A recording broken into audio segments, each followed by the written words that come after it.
everybody. So today we're going to be tying a very easy, very fast, and very effective dry fly pattern. It is the Brown Hackle and Gray Hackle Peacock. So we're going to be using a size 14 Daiichi number 1180 dry, and then for thread we're going to be using 70 denier UTC black, just like that. Now for our first step, what we're going to do is we're going to start our tying thread a little bit close to the eye, and then bring it back using our tag end to keep those wraps nice and consolidated. There we go. We're going to bring it back to just before the hook starts to bend, just right there. Bring it forward a little bit, snap off our tying thread. And then we're going to grab a golden pheasant neck feather. Now they will look like this. And what we're going to do is select one, and then we're going to pull off a small bunch of fibers. Now, as the same with the Royal Coachman, I do believe this pattern can be make or break with the tail. And there's about what I like to use for this pattern. Now on the Royal Coachman, I mentioned earlier that I didn't like to measure a hook shank. I liked to measure so that the black tips at the end were easily seen. However, for this pattern, I like to have a little bit of a shorter tail. I like to bring it back so the black is covered, just like that. I'm going to reposition this back up on top, just like that. Tie back. There we go. Get that nice and tight in there. Just like that. Bring it forward. And just like that, we have a shorter tail for our Brown Hackle Peacock. We're going to cut or break that off. Now what we're going to do is we're going to select several, and by several I mean 2, peacock herl from the bunch. What we're going to do is we're going to cut off these 2 white ends, just right there and right there, and then we're going to even them up and break or cut the brittle ends. I know the brittle ends end a little bit back right here, but if you do want to test, you can actually take and pull just a little bit, and if they break off immediately with light pressure, they're still in the brittle end. Now what we're going to do is we're going to combine the ends just like that. We're going to tie them in just right there, a little bit farther back from where you started or ended your tail.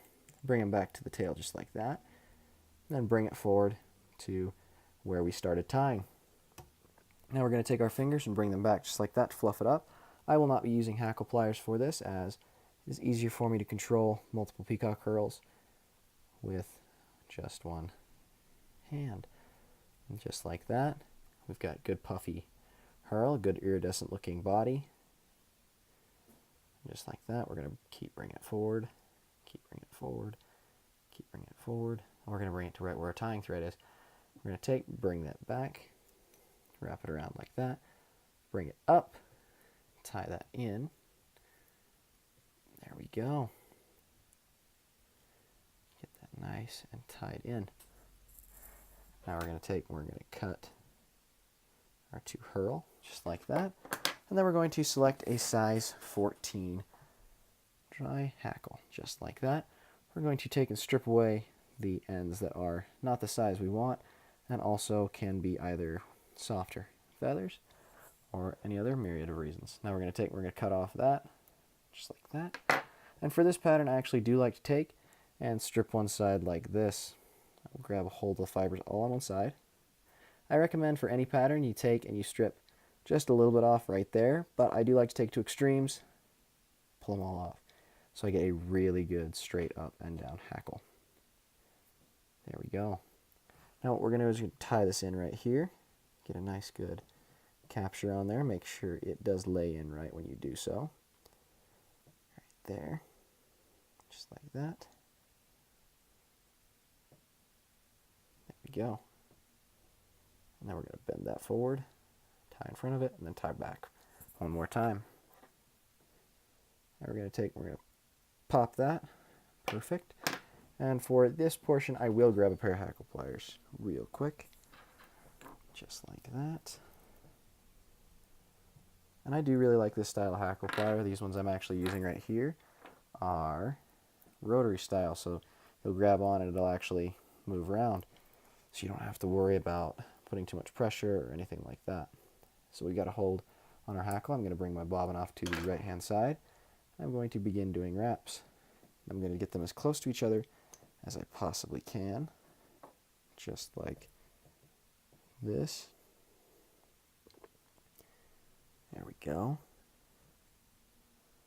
And for this, I like to have a good bushy hackle. I don't like to have too little on this pattern, because too little will cause issues with the way it lands.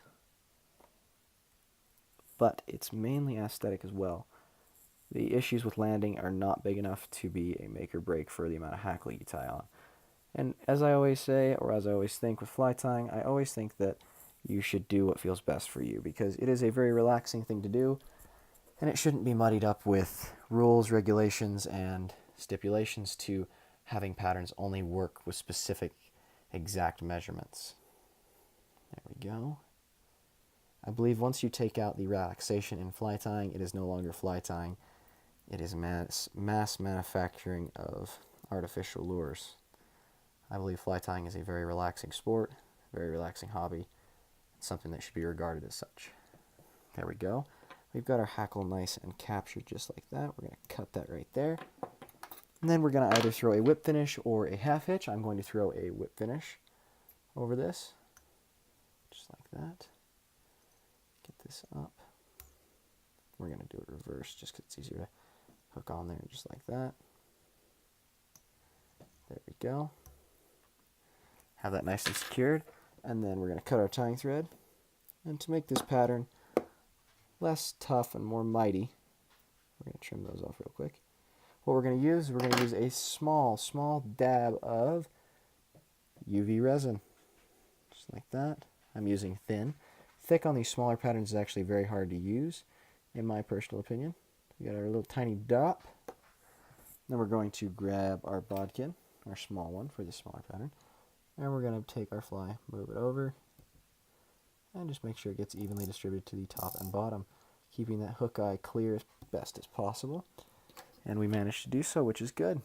Now what we're going to do is hit it with our UV light, just like that. Make sure we get all around. And there we have it. That is the Brown Hackle Peacock. And this right here is actually its sister variant, the Gray Hackle Peacock, tied with a grizzly hackle rather than a brown hackle. Thank you all so much for watching. Have a lovely day. And if you would like to subscribe, leave a like, or leave a comment of which fly you would like to see next, please do so down below. Have an awesome day.